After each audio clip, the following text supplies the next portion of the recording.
Hello everyone, welcome to knowledge of law.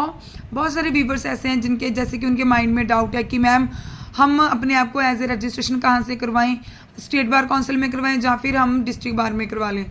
तो guys दोनों चीज़ें ही मस्ट भी इम्पॉर्टेंट है आपके लिए।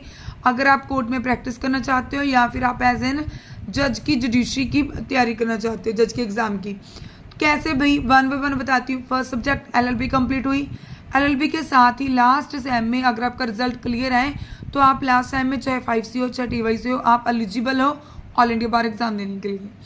उसके बाद चाहे आप जज बनो चाहे आप वकील बनो, नेक्स्ट स्टेप क्या बनता है, अपने आप को इनरोल करवाना। इनरोल कहाँ करवाना है? स्टेट बार काउंसिल में।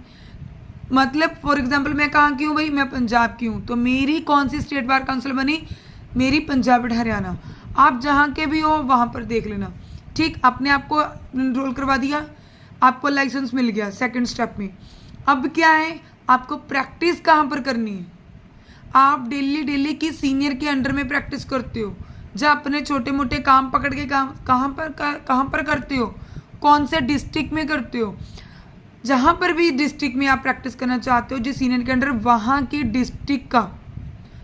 डिस्ट्रिक्ट बार का भी आपको अपने आप को एज ए रजिस्ट्रेशन करवाना पड़ेगा। और जहाँ पर भी आप अपने आप को एज ए डिस्ट्रिक्ट में डिस्ट्रिक्ट बार एसोसिएशन में जहाँ पर भी आप अपने आप को इनरोल करवाते हो, वहाँ पर भी देखो आपको दो तरह से फीस देनी पड़ेगी। एक तो ये होता है कि आपको एज ए अपने आप को इनरोल करवा दिया, रजिस्ट्रेशन होगी।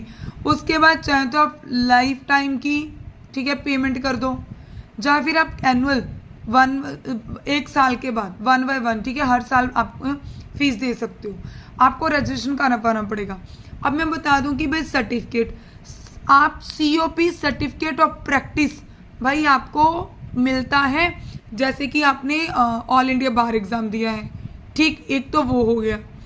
दूसरा होता है आपको जहाँ पर प्रैक्टिस करते हो डिस्ट्रिक्ट बार एसोसिएशन से। गाइस क्या बोल रही हूँ, डिस्ट्रिक्ट बार एसोसिएशन से। जिस डिस्ट्रिक्ट में जिस ज़िले में आप प्रैक्टिस करते हो वहाँ के आप अपनी कमेटी को भी बोल सकते हो कि मुझे अपना प्रैक्टिस सर्टिफिकेट मिलता है। COP एंड प्रैक्टिस सर्टिफिकेट में थोड़ा सा डिफरेंट है। COP है सर्टिफिकेट ऑफ प्रैक्टिस, फिर वो है सर्टिफिकेट ऑफ प्रैक्टिस, वो CP है सर्टिफिकेट ऑफ प्रैक्टिस, COP है सर्टिफिकेट ऑफ प्रैक्टिस। COP आपको मिलता है ऑल इंडिया बार एग्जाम देने के बाद, और आपको CP मिलता है जैसे जैसे आप प्रैक्टिस करते हो, जिस डिस्ट्रिक्ट में आप प्रैक्टिस करते हो वहाँ से भी आपको प्रैक्टिस सर्टिफिकेट ऑफ प्रैक्टिस मिल जाएगा। ठीक, जैसे कि आपने कोई भी आपका एग्जाम हो उसके साथ आपको सर्टिफिकेट ऑफ प्रैक्टिस लगाना हो, आप लगा सकते हो।